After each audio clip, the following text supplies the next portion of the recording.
Guangdong, Cina bersiap hadapi topan cempaka.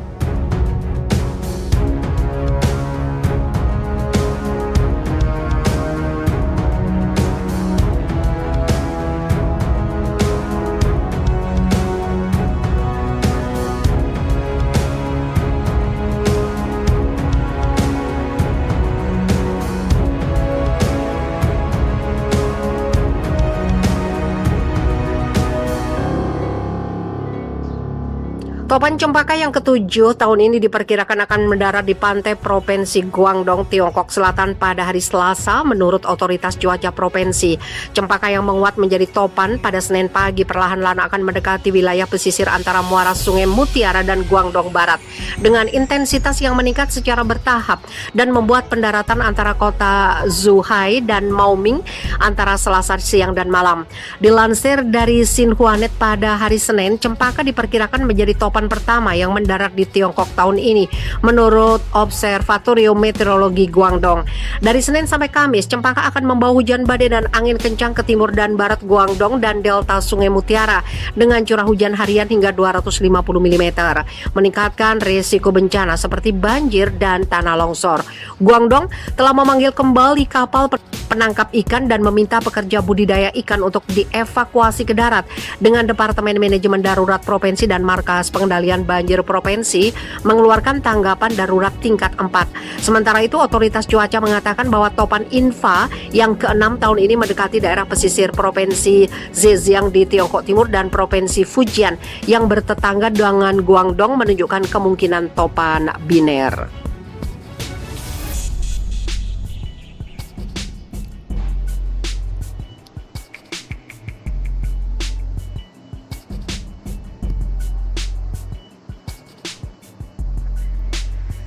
Cagar alam di Cina rusak, gajah berubah liar hingga masuk perkampungan.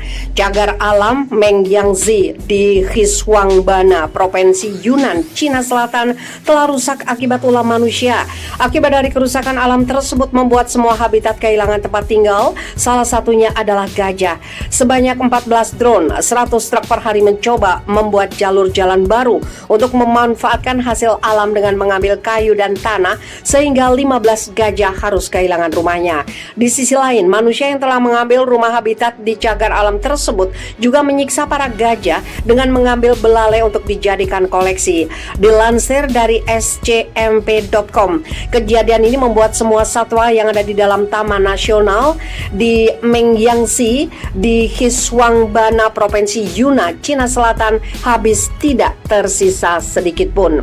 Melihat cagar alam di Cina Selatan semakin rusak, akhirnya para peneliti melakukan sebuah penelitian dengan memasuki cagar alam pada satwa di Yunnan. Pada bulan Mei, para peneliti merasa miris karena telah melihat bangkai gajah berserakan tidak terurus. Akhirnya para peneliti memberitahu pemerintah Yunnan untuk lebih meningkatkan cagar alam di Yunnan, Cina Selatan.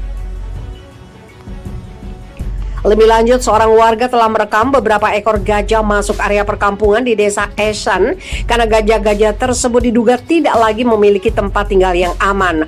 Warga yang merekam tersebut langsung melaporkan kejadian ini kepada Kapolsek setempat dan membagikannya kepada sosial media. Kejadian itu direkam oleh seseorang warga di desa Esan yang sedang duduk-duduk di teras rumahnya. Dari kejadian yang direkam itu, yang mana seorang warga di desa Esan sedang duduk, dari kejadian itu pemerintah daerah langsung pasang poster himbauan dan petugas hutan akan lebih mengawasi kawanan gajah yang berkeliaran dengan ketat.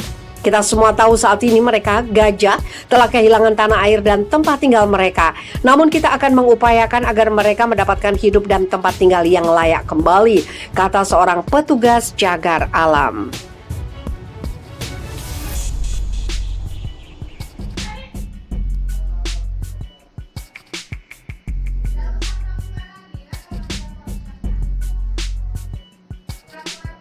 Banjir besar di Tiongkok Selatan sebabkan kerugian 8 triliun rupiah. Korban tewas akibat banjir dan tanah longsor di Tiongkok bagian selatan mencapai 20 orang, sedangkan beberapa warga lainnya masih belum diketahui keberadaannya. Menurut Kementerian Penanggulangan Bencana Tiongkok, banjir dan tanah longsor yang disebabkan oleh hujan deras malam telah berdampak pada 2,63 juta jiwa warga di 11 provinsi dan daerah otonomi setingkat provinsi. Banjir tersebut memaksa 228 ribu jiwa mengungsi dan 1.300 unit rumah warga rusak parah hingga menyebabkan kerugian ekonomi secara langsung mencapai 4 miliar RMB atau sekitar 8,47 triliun rupiah. Di daerah otonomi Guangxi saja sebanyak 6 orang tewas dan 1 hilang setelah diguyur hujan dalam beberapa hari terakhir. Di provinsi yang berbatasan langsung dengan Vietnam itu, hampir 1,3 juta warga terkena dampak bencana, sebanyak 195.800 jiwa diungsikan. Cuaca ekstrim terjadi di provinsi yang memiliki daya tarik wisata yang belum pulih betul dari serangan COVID-19. Di Kabupaten Yangshuo yang terkenal akan keindahan perbukitan kars dan pemandangan sungainya menyebabkan beberapa wisatawan dievakuasi dengan menggunakan rakit bambu.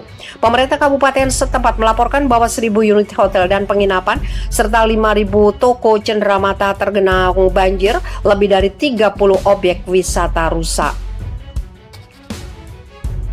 Kerugian yang dialami mencapai 3 juta RMB atau 6,35 miliar rupiah, tapi tidak ada satupun tamu kami yang terluka, kata Zhang Ting, pemilik penginapan yang kamar-kamarnya terendam air setinggi 1 meter, seperti dikutip Xinhua. Di Provinsi Hunan, sedikitnya 13 orang tewas akibat bencana tersebut. Pemerintah daerah setempat menyebutkan 321.000 orang di 21 kabupaten kota terdampak.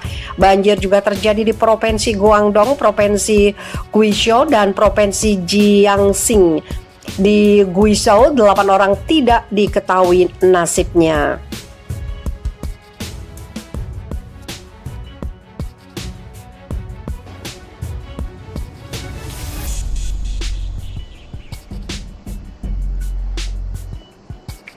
Tak perlu senjata, Cina diprediksi hancur dengan sendirinya karena korupsi dan masalah ekonomi.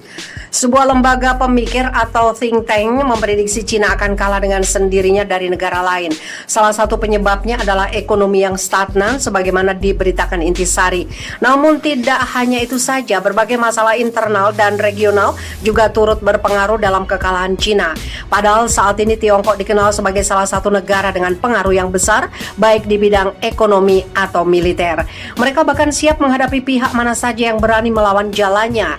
Cina memperkuat militernya untuk menghadapi Amerika Serikat maupun negara lain yang menentang klaimnya di Laut Cina Selatan. Di wilayah lembah Galwan pun Cina dengan siaga tinggi siap hadapi tentara India. Lalu bagaimana bisa Cina kalah dari dalam? Hal ini bermula dari kemungkinan yang diungkap lembaga pemikir California RAND dalam sebuah penelitian di bulan Juli lalu.